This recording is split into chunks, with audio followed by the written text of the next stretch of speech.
Renato Gaúcho apresenta A Força do Amor.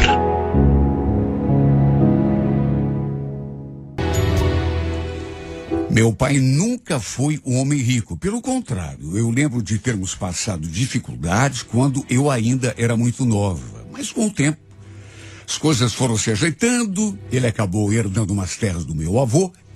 E aí, com a sua parte do dinheiro, comprou uns terrenos, deixou lá valorizando e no fim, depois da sua morte, eu, meu irmão e minha mãe acabamos herdando tudo. Como esses terrenos ficaram no interior, lá na cidade natal do meu pai, ninguém da nossa família se interessou em mantê-los, de modo que depois de feito o inventário, resolvemos vender tudo e dividir a grana. Sabe, não era muita coisa, não deixaria ninguém milionário, mas já dava pra gente dar uma ajeitada na vida. Eu já estava casada, fazia 8 anos quando o meu pai faleceu.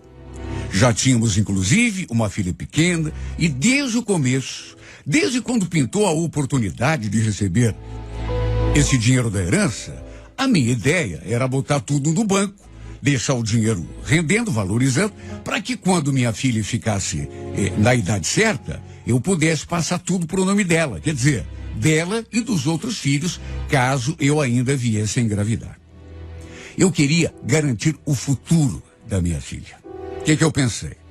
Pelo menos os estudos dos meus filhos estariam garantidos. Eu, por exemplo, sempre quis tanto fazer uma faculdade, né? Ter o meu diploma, sempre sonhei ser professora. Só que de que jeito? Ou estudava ou trabalhava. Só que tinha um problema nessa questão do dinheiro. Desde que soube que eu tinha essa parte de herança para receber, uma grana que, repito, não era tão grande assim, era apenas razoável, meu marido meio que cresceu o olho. O Moacir era mecânico, trabalhava como empregado numa oficina ali mesmo no bairro. E desde o começo, ele já veio com aquela conversa. Sabe o que a gente vai fazer quando você botar a mão nessa herança aí do teu pai, Valdirene? Vamos investir num negócio para nossa família. Negócio? Ué, como assim? Numa oficina mecânica, ué. Isso dá dinheiro que nem água. Ó, se eu tivesse a minha própria oficina, você ia ver. Ia ganhar rios de dinheiro. Oficina mecânica. Mas nem pensar. Nem pensar. Esse dinheiro aqui vai tudo pro banco para pagar os estudos da Michelle. Mas que banco, mulher? Hoje em dia, poupança não rende nada. Melhor coisa a fazer é investir num negócio pra gente trabalhar, ganhar dinheiro. A verdade é que isso acabou até se tornando motivo de discórdia e discussão entre a gente. Porque eu queria deixar no banco para minha filha e meu marido queria montar a bendita oficina, até para ele deixar de ser empregado, ter o seu próprio negócio. Imagine, eu nem tinha tocado no dinheiro ainda e a gente já estava se desentendendo por causa dele. Olha, verdade seja dita, o Moacir sempre foi um excelente profissional. Dava até pena saber que ele ganhava tão pouco, sendo que era um dos melhores mecânicos daquela oficina. Alguns clientes, por exemplo, só deixavam o carro para ele mexer, só confiavam nele, porque sabiam que ele entendia do assunto. Mesmo assim, o patrão não o valorizava do jeito que ele merecia. Resumindo, no fim, ele acabou me convencendo a investir o dinheiro da herança numa oficina para ele. Lembro dele falando: esse é o melhor investimento da nossa vida, Valdirene. Você vai ver como a nossa vida vai melhorar, viu? E ó, se o que você queria era garantir os estudos da nossa filha, pode ter certeza de que ela vai estudar nos melhores colégios de Curitiba, cursar a melhor faculdade do Brasil. Olha, eu nunca duvidei da capacidade do meu marido. Pelo contrário, além de amá-lo, eu confiava muito nas suas decisões, o admirava, porque sabia o quanto ele era esforçado e competente também, né? Tempos depois ele arranjou o ponto, foi comprando os equipamentos, o maquinário, tudo de segunda mão, claro, e começou a trabalhar por conta. Inclusive um amigo dele também saiu de lá, de onde trabalhava, na oficina, e passou a trabalhar com ele ali. E aos poucos a coisa foi tomando corpo. O detalhe, eu continuei trabalhando. Era camareira, sempre gostei do que faço, né? E sempre gostei também de ter o meu próprio dinheiro, não depender de marido para nada. Só que, sei lá, com o passar do tempo, pelo menos a impressão que me dava era de que aquela oficina não estava indo para frente. Ele, inclusive, vivia reclamando que andava meio fraco, não tinha muito movimento, ou então que só entrava serviço pequeno, mas também dizia que no começo era assim mesmo, que a gente tinha de ter um pouco de persistência, paciência. Eu não falava nada, até para não desanimá-lo, né? Sempre que eu abria a boca, era para dar apoio. Vez ou outra, eu pegava minha filha e dava um pulo lá na oficina. E sabe, de certo modo, eu me enchia de orgulho de saber que aquilo tudo era nosso, que meu marido estava trabalhando ali, não como empregado, mas como dono da oficina. Pode parecer bobagem, né? Coisa pequena, mas eu ficava orgulhoso. Ficava olhando para a oficina, tá? E até me comovia. Um dia, lembro que eu saí do hotel, passei na escolinha, peguei minha filha, a Franciele estava com 5 anos nessa época, aí passamos no mercado e de lá resolvemos passar e dar um abraço no papai. Foi o que ela pediu. Mãe, vamos lá ver o papai? Ela gostava de ir até lá, porque tinha uma pracinha perto e ela adorava brincar ali no parquinho. Pelo menos 1 ou 2 vezes por semana, a gente dava uma passada lá na oficina, já que não ficava tão longe. Chegamos, só que o Moacir não estava. Segundo o seu ajudante, ele tinha ido ver o carro de um cliente que tinha enguiçado na rua. Eu fiquei ali no parquinho, vendo minha filha brincar, enquanto o Moacir não chegava. Aliás, ele chegou já quase escurecendo. Nós até estávamos indo para casa, mas aí ele pediu para a gente esperar um pouco, que nos levaria de carro. Como o carro do Moacir estava sem a cadeirinha da nossa filha, eu resolvi ir sentada no banco de trás com ela. Só que assim que entramos no carro, eu me deparei com uma coisa que não esperava. Tinha um brinco assim caído bem debaixo do banco. Era um brinco dourado, assim, de argola.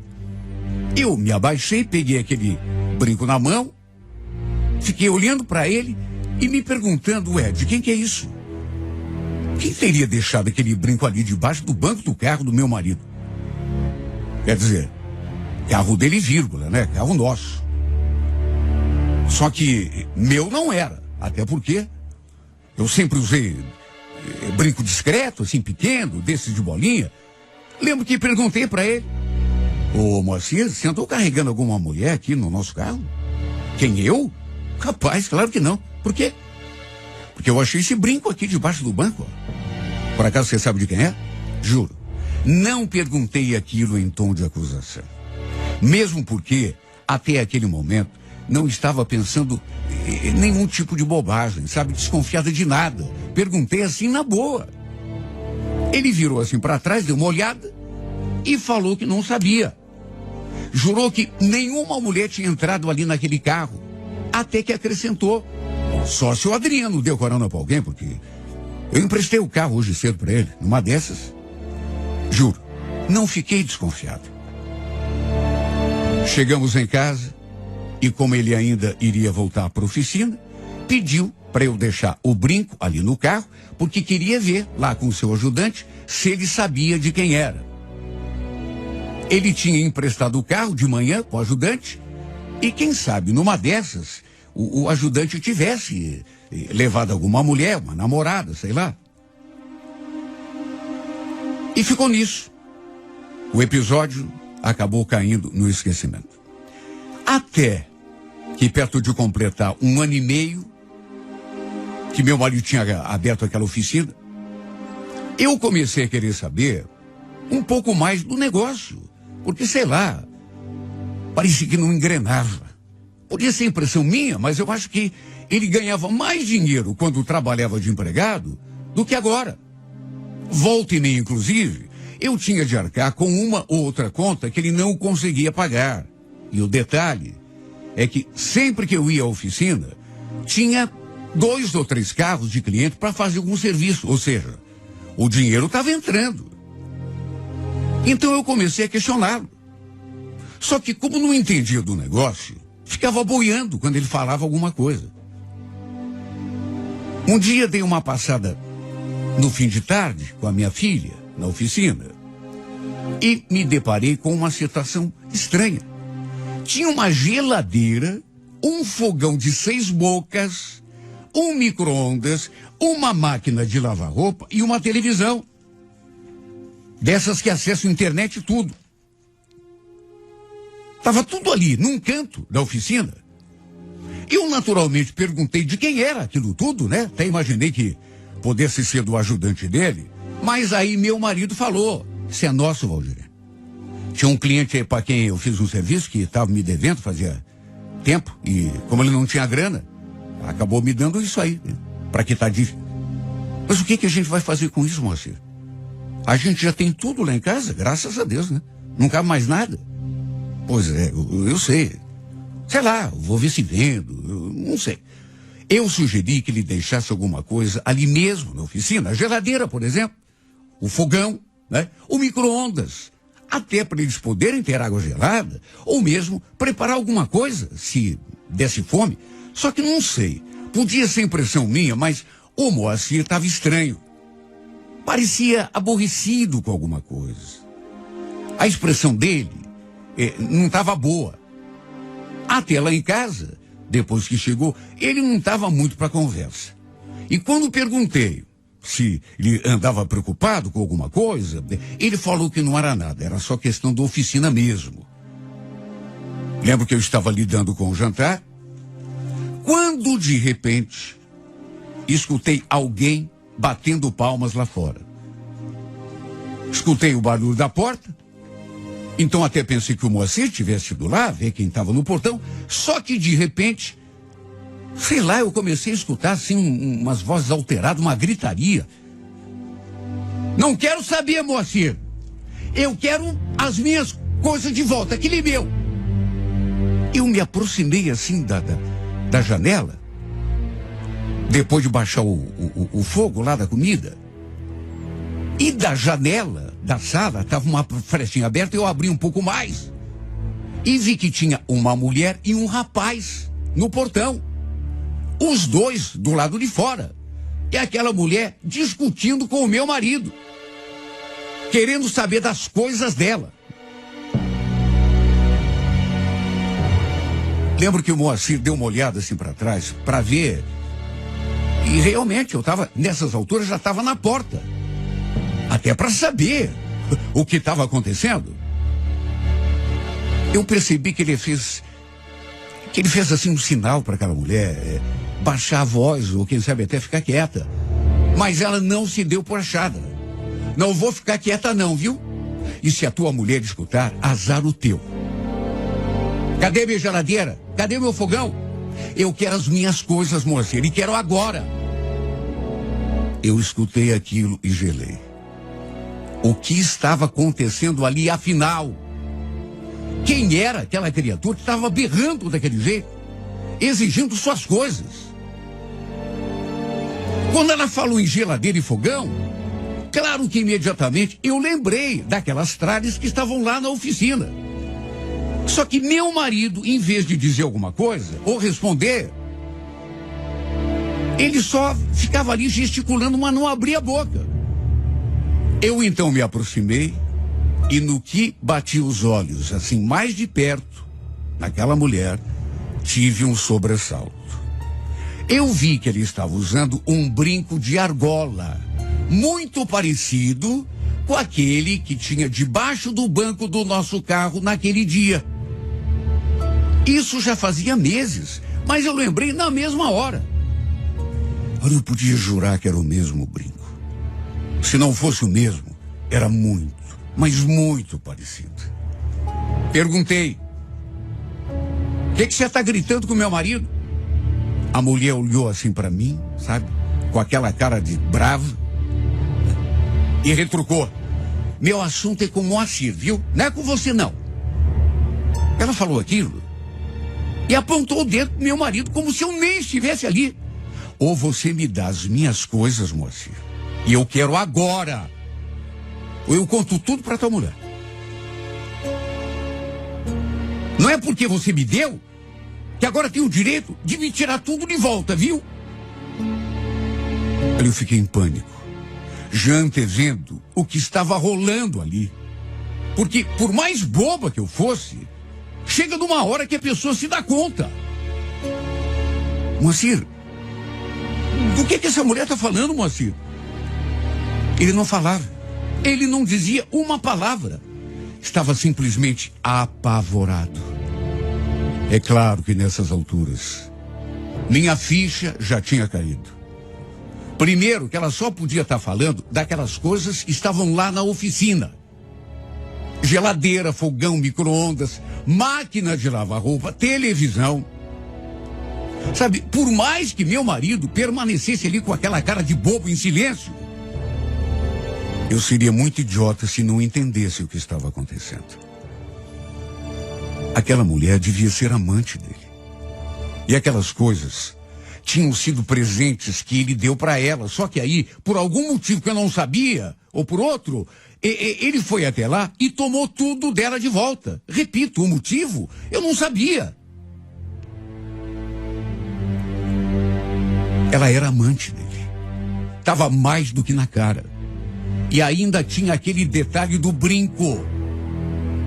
Repito, se aquele brinco não fosse o mesmo que eu encontrei debaixo do banco do nosso carro aquele dia, era muito parecido. Nessas alturas, eu já estava morrendo de vergonha, porque tinha gente que, pelos gritos, pelas vozes alteradas, tinham saído até na janela para ver o que estava rolando. Até que, para tentar se livrar da mulher, meu marido falou que ia devolver tudo no dia seguinte, que ela podia ficar tranquila. Olha, o meu mundo ruiu naquela noite. E a partir daquele momento, minha vida virou de ponta cabeça. Depois eu fui atrás, precisava saber o que estava acontecendo, mas em detalhes. E acabei descobrindo que ele já tinha um caso antigo com essa mulher, desde os tempos em que ele ainda trabalhava de empregado naquela outra oficina.